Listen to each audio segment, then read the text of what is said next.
Assalamualaikum warahmatullahi wabarakatuh. Di sini saya dari kelompok 1 akan membahas tentang memahami konsep umum studi Al-Quran dengan saya Salsabila Mandasabita dan rekan saya Fitriani Azhar Ma'at.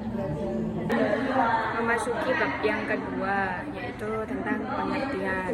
Pengertian studi Al-Quran disebut juga dengan ulumul Quran yang berasal dari ulum, jamak dari ilmu. Ilmu sendiri ialah al-fahmu wal idrok, atau faham dan menguasai. Jadi, yang dimaksud dengan ulumul Quran atau studi Al-Quran adalah ilmu yang mempelajari tentang seluk-beluk Al-Quran atau sebab-sebab turunnya Al-Quran, atau disebut juga asbabun nuzul. Objek pembahasan ulumul Quran dibagi menjadi 3, yaitu sejarah dan perkembangan ulumul Quran. Yang kedua, pengetahuan tentang Al-Quran, dan yang ketiga, metodologi penafsiran Al-Quran.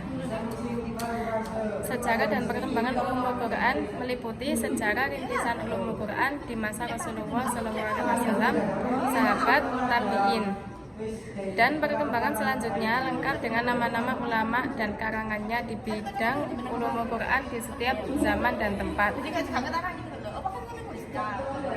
Yang kedua, pengetahuan tentang Al-Quran. Pengetahuan tentang Al-Quran meliputi makna Quran, karakteristik Al-Quran, nama-nama Al-Quran, wahyu, turunnya Al-Quran, ayat Mekah dan Madinah, asbabun nuzul dan seterusnya. Yang ketiga, metodologi penafsiran Al-Quran.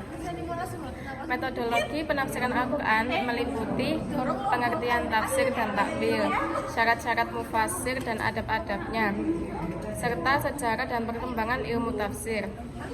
Dengan demikian, objek pembahasan studi Al-Quran diperinci sebagai berikut: ilmu tarikh nuzulul Quran, ilmu asbabun nuzul, ayat Makkiyah dan Madaniyah, fawatus suwar atau huruf yang digunakan dalam pembukaan surat, ilmu i'jazul Quran, dan lain sebagainya. Selanjutnya membahas tentang tujuan dan kegunaan studi Al-Quran. Tujuan utama ulumul Quran adalah untuk mengetahui arti-arti dari untalan kalimat Al-Quran, penjelasan ayat-ayatnya, dan keterangan makna-maknanya, dan hal-hal yang sama, mengemukakan hukum-hukumnya, dan selanjutnya melaksanakan tuntunannya untuk memperoleh kebahagiaan dunia dan akhirat.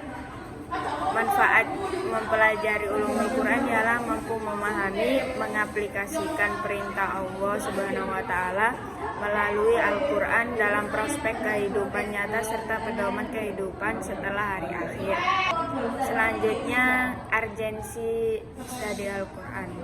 Yang pertama, memahami isi Al-Quran. Di situ terdapat mempelajari segala hal mengenai pedoman hidup, aturan dan larangan yang Allah ajarkan secara langsung melalui kalamnya.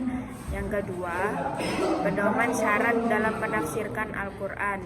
Syarat utama yang wajib dilakukan untuk penafsir ialah harus menguasai ulumul Quran.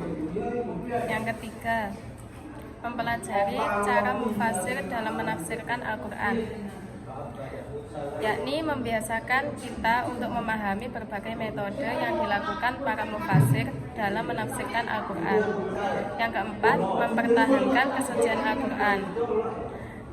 Untuk mempertahankan kesucian Al-Quran, yaitu agar tidak dirusak oleh orang-orang yang tidak bertanggung jawab. Yang kelima, mencegah kesalahan dalam menafsirkan Al-Quran. Seseorang yang menghafalkan Al-Quran dan mendalaminya tentu dapat mencegah terjadinya kesalahan dalam menafsirkan Al-Quran.